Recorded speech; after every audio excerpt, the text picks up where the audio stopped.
جنرال مبین هم د اشرف غنی اقتصادي برنامو ته تسلیم شو. وایي هندوس خو پاکستان دښمن هیواد دی. دا چې د چابهار بندر په اړه یې ولې طالبانو ته د اشرف غنی د پالیسۍ تعقیبولو مشوره ورکړې ده، جزئیات هم دلته وګورئ او چینل سبسکرایب کړئ.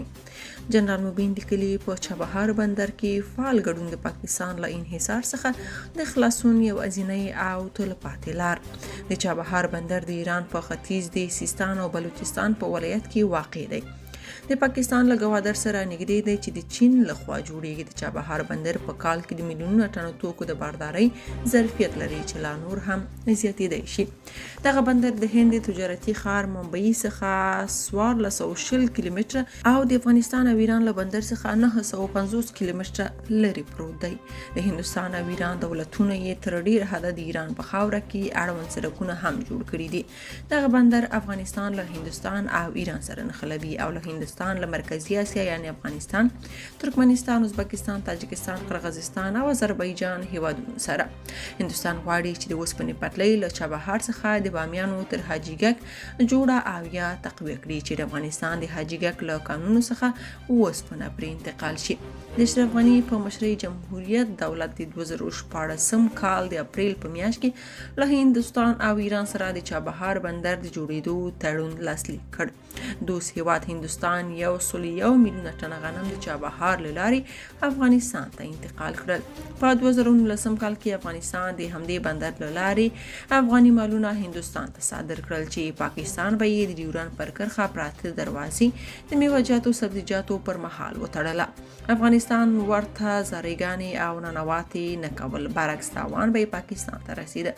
د شمال ګاونډیانو ایران چابهار لارې خلاص او هم هندوستان ته هوایي دهلیزونه خلاص و، نو ځکه د ډیورند کرښې د بندرونو بندولو زموږ تجارانو بزګرانو ته ډیر تاوان نه رساوه.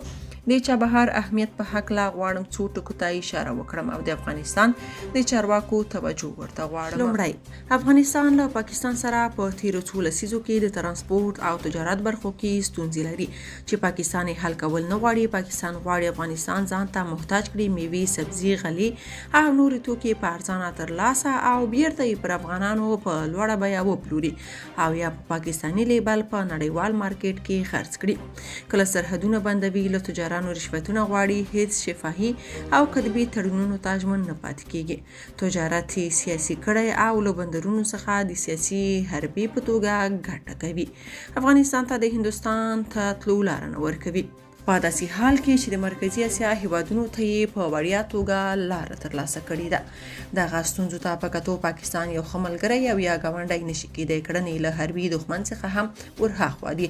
له بلې خوا هندوستان یو لوی مارکیټ دی، زموږ وچو او لمدو میوو، پیازو او طبیعي بوټو ته اړتیا لري، نو ځکه له هندوستان سره په ګډه د چابهار فعالیدل اړین دي. دویم، ازبکستان ولسمشر د قوشتېپې کانال په هکله وروستۍ څرګندونې خواشینونکې دي. ویلي دي که د قوشتېپې کانال د مرکزي اسیا د هیوادونو د اوبو ویش اغیزمنوي، له دې خبرو څخه خدای مکړه د جګړې او یا د بندرونو بندېدو بوی راځي. د افغانستان چارواکي باید آګاه وي، مخکې له هغې تدابیر ونیسي. له هندوستان او ایران سره د چابهار فعالیدو ته باید اولیت ورکړي. دریم، افغانستان یو آزاد هیواد دی. زموږ بهرني او اقتصادي اړیکې باید د هیڅ هیواد په ځانګړې توګه پاکستان تر تاثیر لاندې نه وي. څلورم، په وروستیو کې د G20 هیوادونو سرمشریزه چې په هندوستان کې ترسره شوه، د هندوستان منځنی ختیځ یعنی عربي نړۍ او اروپا ترمنځ د اقتصادي دهلیز په جوړېدو موافقه وکړه چې د چین د یوې لارې او یو ګمرک بند او یو کمربند نوښت په سیمه او نړۍ کې تر سوال او اغیز لاندې راولي. افغانستان باید ډیر محتاط وي ځکه د چین سرمایه ګذاري له کیفي او کمیتي نظره ډیر د باور وړ نه دي، نو په احتیاط سره ورسره قدمونه اخیستل پکار دي. په نړۍ کې د دې نوي دهلیز له امله هم د چابهار ارزښت لوړیږي، نو افغانستان باید ورته خاصه پاملرنه وکړي. خلاصه دا چې چابهار جوړ کړي او د پاکستان له انحصاره ځان خلاص کړي. که تاسو په دې اړه څه نظر لرئ په کومنټ کې شریک او چینل سبسکرایب کړئ.